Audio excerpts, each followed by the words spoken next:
What is your ride? Better get the hell out of here now, because some sh*t is about to go down story. My friends and I were in an in-and-out burger in La about 10 years ago. We saw one guy go into the restroom, closely followed by about 8 more. Suddenly there was an incredible ruckus from the bathroom, body slamming into the walls repeatedly, sounds like sinks being torn off the walls, but no speaking or yelling whatsoever. Luckily, there was a security guard in the restaurant.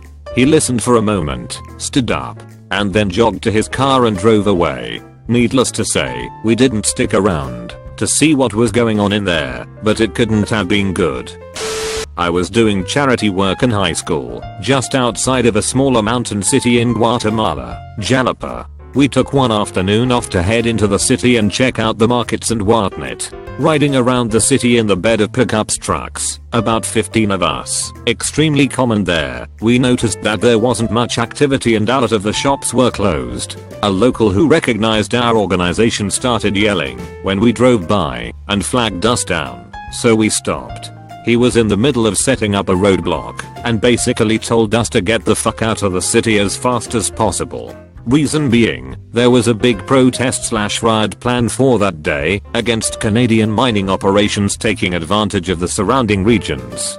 This is a small, almost third world, militaristic Central American country. Every single one of us was Canadian. We could have very easily become the perfect bargaining tool for these rebel groups.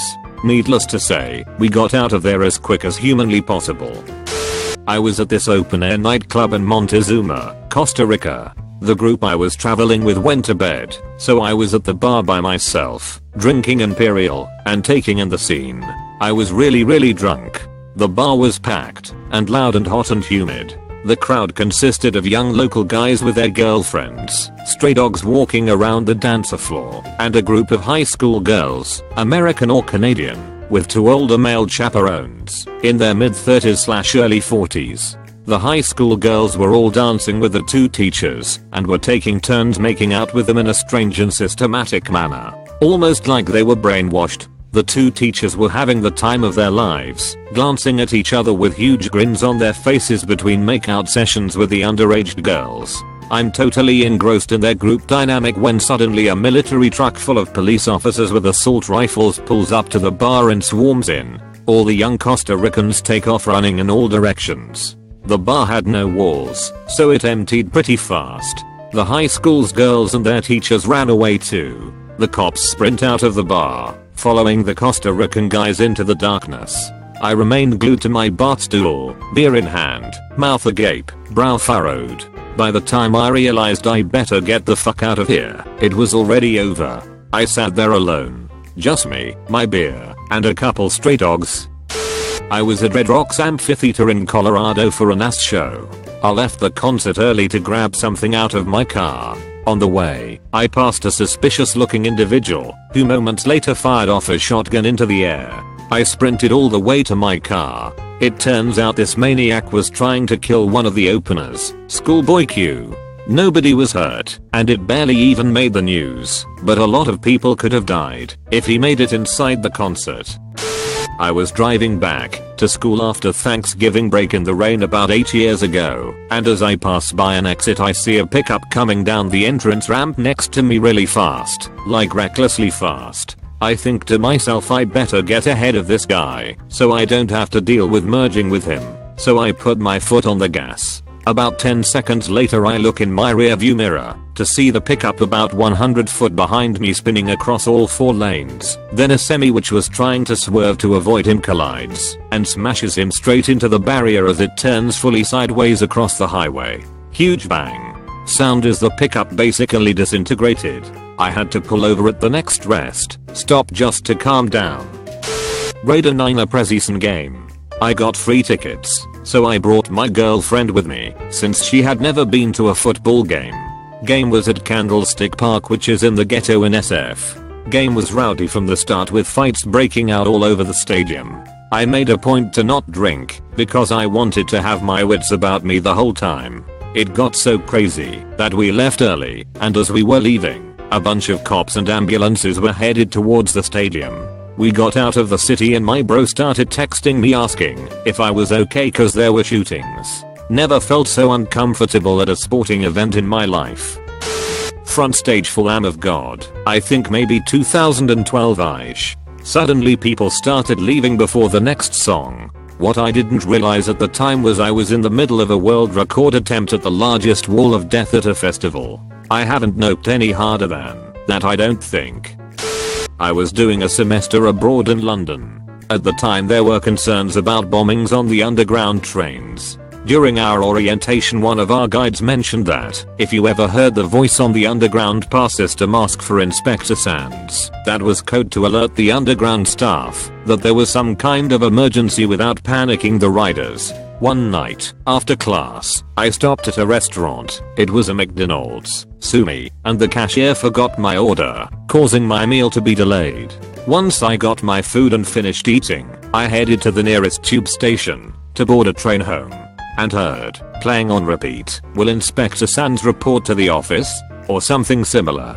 I then noticed that a horde of police cars was converging on the area. I turned right the fuck around and took a bus home.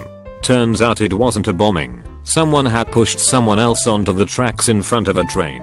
Still, I thought for half a second that a shitty McDonald's cashier might have saved me from getting blown up.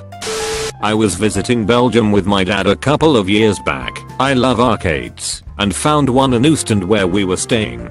I was spending a couple of hours of my free time in there while my dad was round the corner in a sports bar watching football. I was playing a game of pinball when I noticed this guy who was just hanging around near me, not really doing anything, just staring in another direction towards some games. I finished my game and started to leave. He followed me. I noticed this and stopped and pretended to browse some of the prizes you can win with tickets. He stopped as well and pretended to look around. At this point I swiftly walked straight out the arcade. He followed me, and as soon as we were on the street a guy leaning against the wall joined up with him and followed me about 10 feet back. These two were the worst muggers ever, and I picked up on it straight away.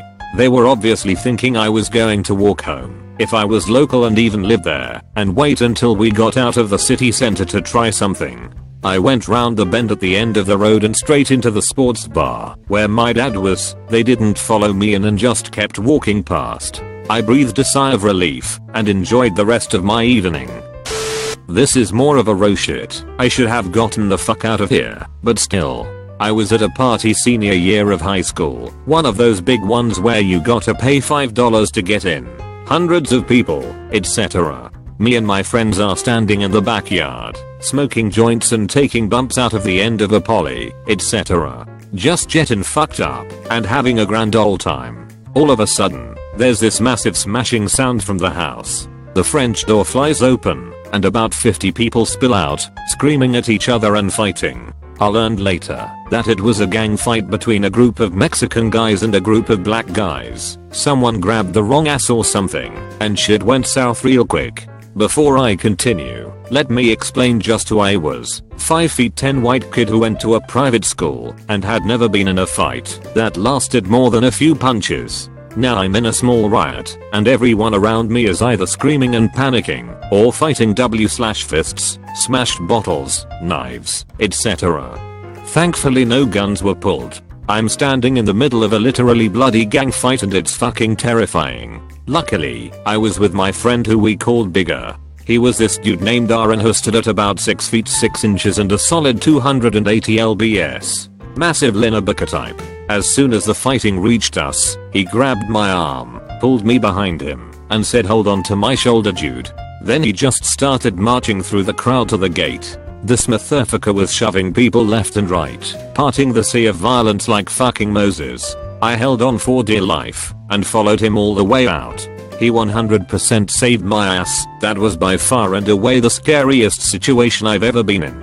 I found out from some friends who stayed that it ended up getting even worse. Multiple people were stabbed, the back fence was smashed down when fighting spilled into the street, and a metric shitton of cops/ambulances came right after we got out of there. I'm forever grateful for Bigger saving my ass. If not for him, I definitely have been caught in the crossfire of that one. I'll give you one of my dad. He was a nuclear engineer. Now you know this story is headed in a bad direction. For Ontario Hydro. He had made several complaints that the Pickering nuclear power plant was not updating their inspections of the heavy water containment. Nothing was done. My father knew there was going to be a high pressure test scheduled for August. You know what he does? He scheduled his 3-week summer vacation to begin at the end of July. On August 2nd, 1992, Pickering had a heavy water leak. So I'm watching the evening news. The president of Ontario Hydro is giving a press conference. Everything is fine. Then as soon as that press conference is over, my phone rings. It's the president of Ontario Hydro asking where my dad is. They got to figure out how to clean up this mess. I said he's camping way up in the Cape Breton Highlands of Nova Scotia. So he asks, did my dad bring his cell phone with him? And I'm looking at the cell phone sitting right there on the kitchen counter. Obviously not. And even if he did bring it with him, there's no way the mountains of Nova Scotia had cell phone coverage in 1992. So he tells me to call all my relatives in Nova Scotia to track him down, which I tried. No luck. Great big nuclear spill, not his problem. And when my dad finally did turn up 2 weeks later, he was all, not my circus, not my problem. Like he knew exactly what was going to happen, and the people who ignored it can deal with it themselves. I was on a motorcycle trip through Mexico in 2011/12, right when all the super violent stuff was going down. We had stopped around noon in a small town, Playa Azul, in Michoacan, home of the most violent cartel at the time, La Familia, to rest and get a little cash. The only ATM was just outside the police building, which itself was surrounded by open fields. In the span of literally 1 minute, everyone in the town disappeared. It was the most eerie thing ever. Bustling small town 1 minute, ghost town the next. A couple minutes after that, a bunch of helicopters appeared and commandos started to rappel out. We didn't want to be there when the bullets started to fly, so we got on our bikes and took off. Only problem was that the army had, at the same time, set up roadblocks on the 3 main roads.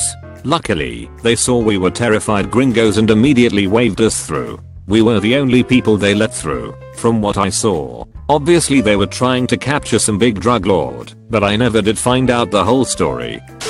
This happened about 12 to 13 years ago. I was about 10 years old at the time. Me and my father were sitting in our car having food at a food truck. While we were sitting there, some drunk men came and parked right in front of us, blocking our way. After some time, the car behind us honked so they could leave. My dad honked at the car in front of us, but they just waved at us saying they are not moving.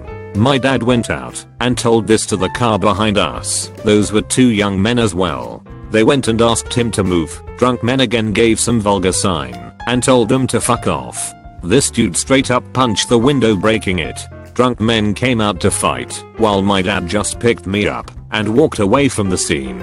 We were watching from a distance when the dude who was behind us took his gun out and shot the drunk car guy in the head point blank. Then they calmly walked back to their car, and since everyone ran away, backed up their car and went their way. I have a few more, but this was on top of my mind.